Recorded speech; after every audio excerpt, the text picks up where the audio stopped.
दोस्तों ये रियल वामन पुराण बुक है। पिछले वीडियो पे हमने जहाँ तक पढ़ा था उसके बाद से आज यहाँ से शुरू करते हैं। रियल रामायण, महाभारत, वेद पुराण, कामसूत्र, उपनिषद, ये सब बुक अगर आप शुरुआत से पढ़ना चाहते हैं तो इस वीडियो के नीचे चैनल के नेम या पिक्चर पे क्लिक करके प्लेलिस्ट में जा सकते हैं, या फिर चैनल का नाम कुछ अलग कुछ रोचक को यूट्यूब पर भी सर्च करके फिर उस पर क्लिक करके प्लेलिस्ट में जा सकते हैं। नारद जी ने पूछा, दृढ़ता से व्रत का सुपालन करने वाले अमित तेजस्वी ब्राह्मण, आप मुझे विस्तार से ये बताइए कि स्कंद ने महिष के सहित कौंच को किस प्रकार मारा। पुलस्त्य जी बोले, नारद सुनो, मैं कीर्ति को बढ़ाने वाली कुमार कार्तिक की पवित्र प्राचीन तथा कथा को कहता हूँ। ब्राह्मण, अग्नि ने शंकर के उस च्युत शुक्र का वीर्य का पान कर लिया था। उससे ग्रस्त होने के कारण अग्नि का तेज फीका हो गया। उसके बाद अत्यंत तेजस्वी अग्नि देवताओं के निकट गए। फिर उन देवों के भेजे जाने पर वे शीघ्र ही ब्रह्मलोक चले गए। मार्ग में जाते हुए अग्नि ने कुटिला नाम की देवी को देखा। उसको देखकर अग्नि ने कहा, कुटिले, इस तेज को धारण करना कठिन है। शंकर के द्वारा त्यागा गया ये तेज समस्त लोगों को दग्ध कर देगा, अतः तुम इसे ग्रहण कर लो। इससे तुम्हें एक भाग्यशाली पुत्र होगा। अग्नि के इस प्रकार कहने पर अपने उत्तम मनोरथ का स्मरण कर महानदी कुटिला ने अग्नि से कहा, इसे मेरे जल में छोड़ दो। ऐसा करने पर उसके बाद वो देवी शंकर के तेज को ग्रहण कर उसका पालन पोषण करने लगी। भगवान अग्निदेव भी इच्छा के अनुसार विचरण करने लगे। अग्नि ने उस तेज को 5000 वर्षों तक धारण किया था। इसलिए अग्नि के मांस, हड्डी, रक्त, मेदा, आंत, रेतस, त्वचा, रोम, दाढ़ी, मूछ, नेत्र और केश आदि सभी सुवर्णमय बन गए। इसी से संसार में अग्नि को हिरण्यरेता कहा जाने लगा। तब अग्नि के समान उस गर्भ को 5000 वर्षों तक धारण करते हुए कुटिला ब्रह्मा के स्थान पर गई। कमल जन्म ब्रह्मा ने उस महानदी को संतप्त होती देखकर पूछा, तुम्हारा ये गर्भ किसके द्वारा स्थापित है? उसने उत्तर दिया, सत्यम, अग्नि ने पिए हुए शंकर के उस शुक्र को अपने में धारण करने की शक्ति न होने के कारण मुझ में त्याग दिया। पितामह, गर्भ धारण किए हुए मेरा 5000 वर्ष का समय बीत गया, परंतु किसी प्रकार ये बाहर नहीं निकल रहा है। उसको सुनकर भगवान ब्रह्मा ने कहा, तुम उदयाचल पर जाओ। वहाँ पर 100 योजन में फैला हुआ सर्पतों का विशाल घनघोर वन है। ऐ सुंदर कटी वाली उस विस्तृत पर्वत की ऊंची चोटी पर इसे छोड़ दो। ये 10,000 वर्ष के बाद बालक हो जाएगा।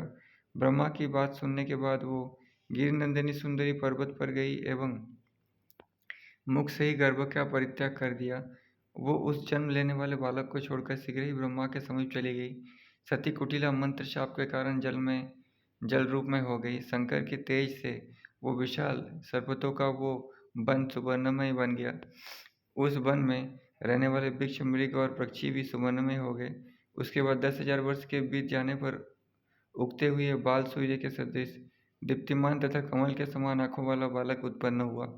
उस दिव्य सरपत के वन में उत्तान सोए हुए भगवान कुमार अपने मुख में अपना अंगूठा डालकर बादल की ध्वनि के समान अस्पष्ट ध्वनि में रोने लगे। इसी बीच स्वेच्छा से जाती हुई दिव्य तेजस्विनी 6 कृतिकाओं ने सरपत के वन में स्थित उस बालक को देखा। ये कृतिकाएं दयापूर्वक वहां गई जहाँ कुमार स्कंद थे। उन्हें दूध पिलाने के लिए वे आपस में हम पहले पिलाएंगी कहकर विवाद करने लगी। उन्हें आपस में विवाद करते देखकर वो कुमार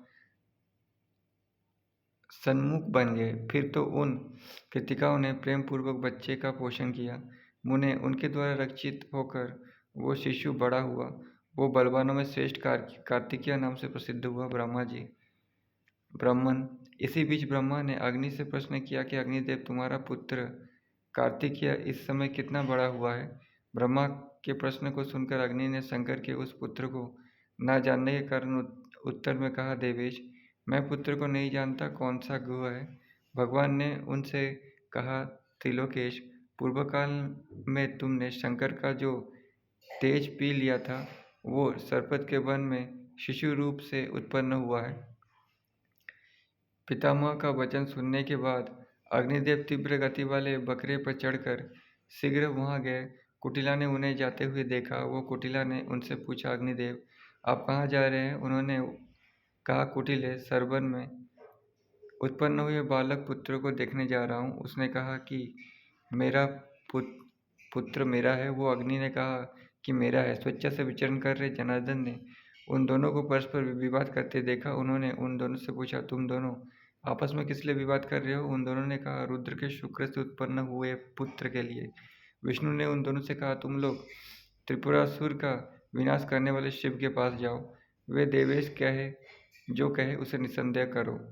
नारद जी वासुदेव की इस प्रकार कहने पर कुटिला एवं अग्नि शंकर के पास गए और उन्होंने ये गूढ़ रहस्य पूछा कि पुत्र किसका है। उनके वचन सुनकर शंकर का मन हर्ष से भर गया। उन्होंने हर्ष गदगद होकर गिरिजा से कहा, अहो। तब अंबिका ने शंकर से कहा, देव, हम सब उस शिशु से ही पूछने चले, वो जिसका आश्रय स्वीकार करेगा उसी का पुत्र होगा, ठीक है। ऐसा कहकर विषभध्वज भगवान शंकर पार्वती कुटिला तथा बुद्धिमान पावक के साथ चलने के लिए उठ खड़े हुए।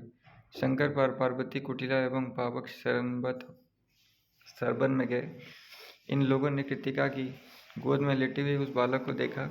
उसके बाद 6 मुखों वाला वो बालक उन लोगों को चिंतित जान करके उनमें आदर रखकर बच्चा होते हुए भी योगी के समान कुमार विशाख शाख महासेन 4 मूर्ति वाला हो गया। कुमार शंकर के, विशाख गिरिजा के, शाख कुटिला के और महासेन अग्नि के समीप में चले गए। फिर तो रुद्र, उमा, कुटिला तथा देवेश्वर अग्नि, ये चारों ही अत्यंत हर्षित हो गए। उसके बाद उन कृतिकाओं ने पूछा, क्या षड्वदन शंकर के पुत्र हैं? मुने शंकर ने उन सभी से प्रेमपूर्वक आगे का वचन कहा, कृतिकाओं, कार्तिकेय नाम से ये तुम्हारा पुत्र होंगे तथा ये अविनाशी कुमार नाम से कुटिला के पुत्र होंगे। यही स्कंद नाम से विख्यात गौरी के पुत्र होंगे तथा गुह नाम से मेरे पुत्र होंगे। महासेन नाम से ये अग्नि के प्रख्यात पुत्र होंगे और शारदत्त इस नाम से विख्यात ये सरवन के पुत्र होंगे। इस प्रकार ये महायोगी भूमंडल में विख्यात होंगे। 6 मुख वाले होने के कारण ये महाबाहु सन्मुख नाम से प्रसिद्ध होंगे। इस प्रकार कहकर शूलपाणि शंकर ने देवताओं के साथ पितामह ब्रह्मा का स्मरण किया। वे सभी सहसा वहां आ गए और कामरिभु शंकर और गिरिनंदिनी पार्वती को प्रणाम करे एवं अग्निदेव, कुटिला और कृतिका को स्नेहपूर्वक देखकर उन देवों ने अतिशय दीप्तिमान सूर्य के सदृश एवं अपने तेज से सभी के नेत्रों को चकाचौंध में डालने वाले उस षडानन बालक को देखा। प्रसन्नता से भरे उन श्रेष्ठ देवों ने देव अपने देवी से एवं अग्नि ने देवताओं का कार्य संपन्न कर दिया। तो आप उठे, हम लोग अविनाशी ओजस तीर्थों को चले। कुरुक्षेत्र में चलकर सरस्वती नदी में हम लोग सन्मुख का अभिषेक करें। देवों, गंधर्वों और किन्नरों ये हमारे सेनापति बने और महिष तथा भयंकर ताड़का का संहार करें। शंकर ने कहा, बहुत अच्छा। उसके बाद सभी देवता उठे और कुमार के साथ महान फलदायी कुरुक्षेत्र में चले गए। वही मुनियों के साथ इंद्र, रुद्र, प्रजापति, ब्रह्मा, जनार्दन आदि समस्त देवताओं ने उस कुमार के अभिषेक का उपाय किया। उसके बाद विष्णु आदि देवताओं ने सरस्वती तथा 7 समुद्र में मिलकर बहने वाली नदियों के महान फलदायी जल से एवं सहस्र प्रकार की उत्तम उत्तम औषधियों से सेनापति के पद पर अभिषेक किया। दिव्य रूप धारण करने वाले सेनापति कुमार के अभिषिक्त हो जाने पर गंधर्वराज गाने लगे एवं अप्सराएं नृत्य करने लगी। गिरिजा ने कुमार को अभिषिक्त देखकर स्नेह से गोद में ले लिया और वे बार बार उनके सिर को सूंघने लगी। अभिषेक से आर्द्र हुए कार्तिकेय के मुख को आशीर्वाद देने की प्रक्रिया में सूंघती हुई पार्वती पूर्वकाल में आशीर्वाद देती हुई इंद्र के मुख को सूंघने वाली देव माता आदिति जैसी सुशोभित हुई। उस समय शंकर, पावक, कृतिकाएं एवं यशस्विनी, कुटिला ये सभी अपने पुत्र को अभिषिक्त देखकर अत्यंत हर्षित हुए। उसके बाद शंकर ने सेनापति के पद पर अभिषेक किए गए गृह को इंद्र के सदस्य शक्ति वाले 4 प्रमथों, घंटाकर्ण, लोहिताक्ष, दारुण, नंदीसेन और चौथे बलवान में श्रेष्ठ विख्यात कुमुदमाली को दिया। नारद जी, शंकर द्वारा दिए गए गणों को देखकर ब्रह्मा आदि सभी देवताओं ने सेनापति स्कंद के लिए अपने अपने प्रथमों को भी दे दिया। ब्रह्मा ने अपने गण स्नानुप को दिया, विष्णु ने संक्रम, विक्रम और पराक्रम नाम के 3 गणों को दिया, इंद्र ने उत्केश और पंकज को, रवि ने दंडक और पिंगल को, चंद्रमा ने मणि और वसुमणि को, अश्विनी कुमार ने वत्स और नंदी को दिया, अग्नि ने ज्योति और दूसरे जल जीवों को दिया, दाता ने कुंद, मुकुंद और कुसुम नाम के 3 अनुचरों को दिया, त्वष्टा ने चक्र और अनुचक्र को, मेधा ने अति स्थिर और सुस्थिर को एवं पूषा ने महाबलशाली पानीध्वज तथा कालक को दिया। हिमालय ने प्रथमों में श्रेष्ठ स्वर्णमाल और घना को तथा ऊंचे विंध्याचल ने अतिशृंग नामक पार्षद को दिया। वरुण ने सुवर्चा और अतिवर्चा को, समुद्र ने संग्रह तथा विग्रह को तथा नागों ने जय तथा महाजय को दिया। अंबिका ने उन्माद, षट्कुंभकर्ण और पुष्पदंत को तथा पवन ने घस और अतिघस नाम के 2 अनुचरों को दिया। अंशुमान ने षडानन, परिघ, घटक, भीम, दहती तथा दहन नाम के 5 प्रमथों को दिया। यमराज ने प्रमाद, उन्माद, कालसेन, महामुख, तालपत्र और नाड़ीजंग नाम के 6 अनुचरों को दिया। द्विजोत्तम धाता ने सुप्रभ और सुकर्म नाम के 2 गणेश्वर को तथा मित्र ने सुब्रत तथा सत्यानंद नाम के 2 अनुचरों को दिया। यक्षों ने अनंत, षडकुपित, निकुंभ, कुमुद, अंबुज, एकाक्ष, कुंठी, चक्षु, किरीटी, कलशोदर, शुचि, वक्र, कोकनद, प्रहास, प्रियक और अच्युत इन 15 गणों को कार्तिकेय को दिया। कालिंदी ने कालकंद को, नर्मदा ने रणोत्कच को, गोदावरी ने सिद्धयात्र को और तमसा ने आद्रिकंपक को दिया। सीता ने सहस्रबाहु को, बंजुला ने शिरोदत्त को, मंदाकिनी ने नंद को और विपाशा ने प्रियंकर को दिया। ऐरावती ने चतुर्दष्ट को, वितस्ता ने षोडशाक्ष को, कौशिकी ने मांजार को एवं गौतमी ने कृत और कौंज को दिया। बाहुदा ने शतशीर्ष को, बाहा ने गोनंद और नंदिक को, भीमरथी ने भीम को और सरयू ने बेगारिकों को दिया। काशी ने अष्टबाहु को, गंडकी ने सुबाहु को, महानदी ने चित्रदेव को और चित्रा ने चित्ररथ को दिया। कुहू ने कुबलय को, मधुका ने मधुवर्ण को, धृतपापा ने जम्बुक को और बीना ने श्वेतानंद को समर्पित किया। पर्णछा ने शुद्धवर्ण को, रेवा ने सागर वेगी को, प्रभावा ने अर्थ और स को एवं कांचना ने कनकेक्षण को दिया। विमला ने गिद्धपत्र को, मनोहरा ने चारुवक्र को, धृतपापा ने महाराप को एवं कर्णा ने विद्युम संदीप को दिया। पुलस्त्य जी बोले, जब शंकर एवं देवताओं के सेनापति के पद पर कुमार कार्तिकेय का अभिषेक किया, तब उक्त पद पर अभिषिक्त कुमार ने भक्तिपूर्वक शंकर, पार्वती एवं पवित्र अग्नि को प्रणाम किया। उसके बाद 6 कृतिकाओं और कुटिला को भी सिर झुकाकर प्रणाम करके ब्रह्मा को नमस्कार कर ये वचन कहा। कुमार ने कहा, देवताओं, आप लोगों को नमस्कार। हे तपोधन, आप लोगों को ओंकार के साथ नमस्कार। ओम नमः। आप लोगों को अनुकंपा से मैं महिष एवं तारक दोनों शत्रुओं पर विजय प्राप्त करूंगा। इस प्रकार स्वत्ययन संपन्न हो जाने पर शक्ति धारण करने वाले सेनापति कार्तिकेय जी सभी देवताओं को प्रणाम कर भूतल से आकाश की ओर उड़ चले।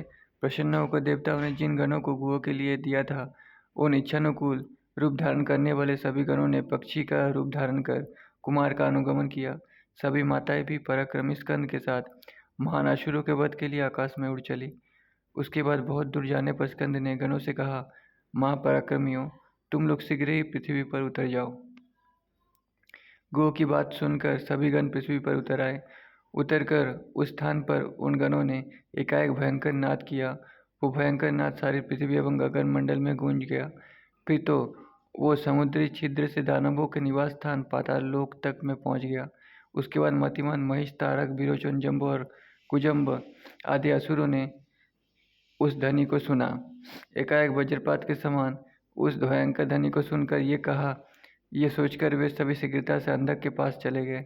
नारद जी वे सभी असुर श्रेष्ठ व्याकुल होकर अंधक के साथ ही एकत्र होकर उस शब्द के विषय में परस्पर विचार विमर्श करने लगे। उन दैत्य के विचार करते समय शुक्र जैसे मुख वाला दैत्य श्रेष्ठ पाताल केतु धरातल से रसातल में आया। बाण से विद्ध होने के कारण व्यथित होकर वो बारंबार कांपता हुआ अंधकासुर के पास आकर दैन्य वचन बोला। पाताल के केतु ने कहा, दैत्येश्वर में गालब के आश्रम में गया था और उसको बलपूर्वक नष्ट करने का उद्योग करने लगा। राजन, मैंने शुक्र के रूप में जैसे ही उस आश्रम में प्रवेश किया, वैसे ही पता नहीं किस मानव ने मेरे ऊपर बाण छोड़ दिया। बाण से हंसली के टूट जाने पर मैं उसके भय के कारण आश्रम से तुरंत भागा, पर उसने मेरा पीछा किया। असुर मेरे पीठ पीछे आ रहे रुको रुको कहने वाले उस वीर के घोड़े की टाप का महान शब्द सुनाई पड़ रहा था। उसके भय से मैं जलनिधि दक्षिण समुद्र में आ गया। वहाँ मैं अनेक प्रकार के पहनावे और आकृति वाले मनुष्यों को देखा। उनमें कुछ तो बादल की भांति गर्जन कर रहे थे और कुछ दूसरे उसी प्रकार की प्रतिध्वनि कर रहे थे। दूसरे कह रहे थे कि हम महिषासुर को निश्चय ही मार डालेंगे, और अति तेजस्वी दूसरे लोग कह रहे थे कि आज हम तारक को मारेंगे। असुरेश्वर, उसे सुनकर मुझे बहुत डर हो गया और मैं विशाल समुद्र को छोड़कर भयभीत हो पृथ्वी के नीचे विस्तृत गड्ढे सुरंग के रूप में बने हुए गुप्त मार्ग से भागा। तब भी उन बलशाली ने मेरा पीछा किया। उससे डर से मैं अपना हिरण्यपुर त्याग कर आपके पास आ गया हूँ। आप मेरे ऊपर अनुग्रह कीजिए। ये बात सुनकर अंधक ने बादल की गर्जन ध्वनि में ये वचन कहा, दानव, तुम्हें उससे डरना नहीं चाहिए। मैं तुम्हारा सच्चा रक्षक हूँ। उसके बाद महेश और तारक, ये दोनों तथा बलवानों में श्रेष्ठ बाण, ये सभी अंधक से बिना ही पूछे ही अपने अनुगामियों के साथ युद्ध करने के लिए पृथ्वी पर निकल आए। मुझे जिस स्थान पर भयंकर आकार वाले गण गर्जन कर रहे थे, उसी स्थान पर हथियारों से सजे धजे दल बल के साथ दैत्य भी आ गए। इसके बाद दैत्यों को आक्रमण करते हुए देखकर कार्तिकेय के गण तथा उग्र मातृकाएं उन पर सहसा टूट पड़ी। फिर बाणासुर के द्वारा सूचकाक्ष को चक्र सहित बंधा हुआ देखकर महाबली मकराक्ष हाथ में गदा लेकर दौड़ा। महाबली मकराक्ष ने गदा से बाण के मस्तक पर प्रहार किया। उसके बाद कष्ट से दुखी बाण ने सूचकाक्ष को छोड़ दिया और वो मनुष्य उससे छूटकर लज्जित होता हुआ युद्ध छोड़कर शालिग्राम के समीप चला गया।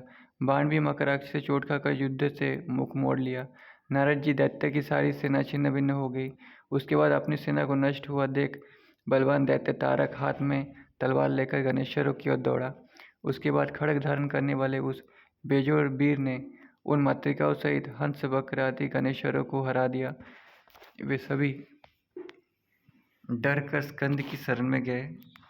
महेश्वर के पुत्र कुमार ने अपने गण को निरुत्साह तथा खड्गधारी तारकसुर को आते हुए देखकर शक्ति के प्रहार से उसका हृदय वितीर्ण कर डाला।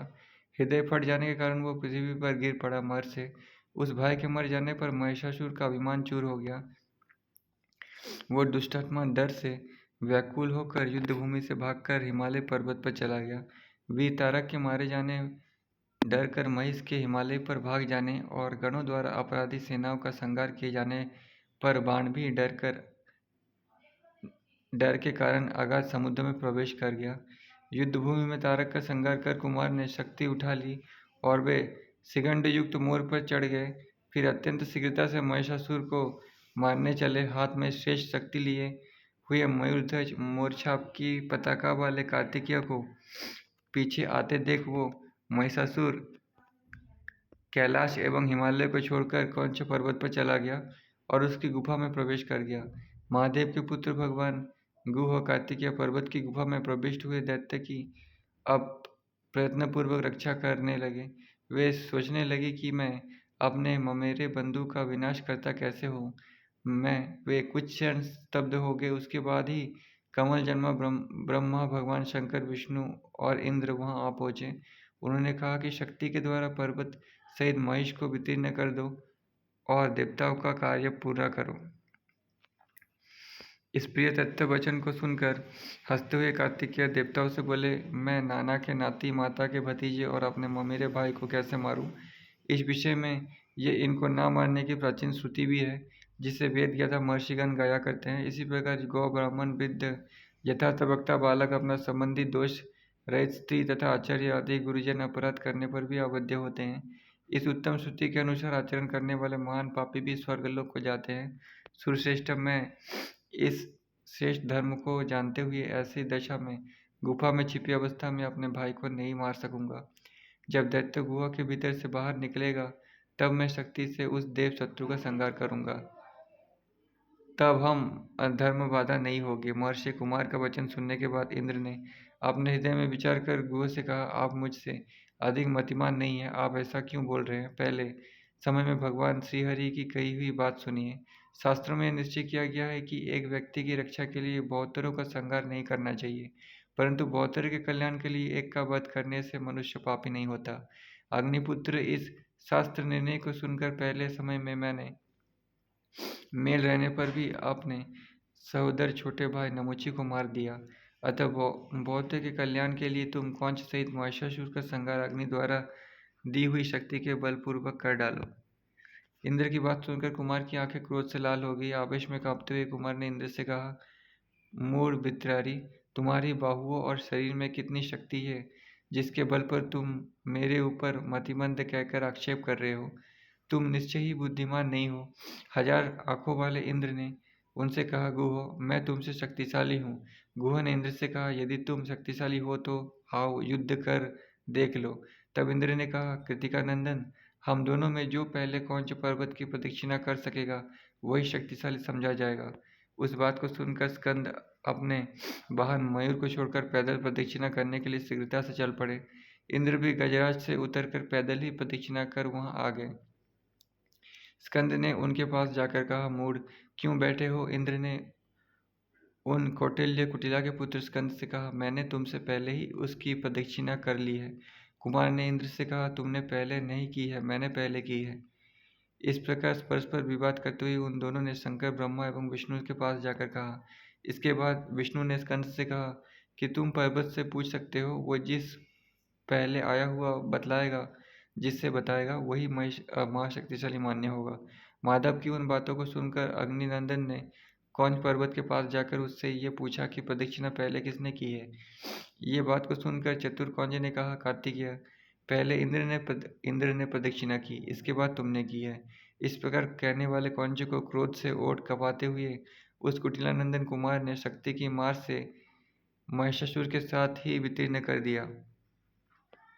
उस पुत्र के मार दिए जाने पर पर्वतराज पुत्र बलवान सुनाभ शीघ्र ही वहां आ गए। ब्रह्मा, इंद्र, रुद्र, वायु, अश्विनी कुमार, वसु आदि देवता गया कार्तिकेय के द्वारा महिष को मारा गया देखकर स्वर्ग चले गए। अपने मामा को देखने के बाद बलवान कुमार ने शक्ति लेकर उन्हें मारना चाहा, परंतु विष्णु ने शीघ्रता से उन्हें बाहुओं से आलिंगन करते हुए कहा, ये गुरु है। ऐसा कहकर रोक दिया। हिमालय सुनाभ के निकट आए और उनका हाथ पकड़कर दूसरी ओर ले गए और गरुड़ वाहन विष्णु मयूर सहित कुमार को जल्दी से स्वर्ग में लिए चले गए। इसके बाद गुहा ने सुरेश्वर हरि से कहा, भगवान, मोह से मेरी विचार शक्ति नष्ट हो गई और मैंने अपने ममेरे भाई का संहार कर दिया है।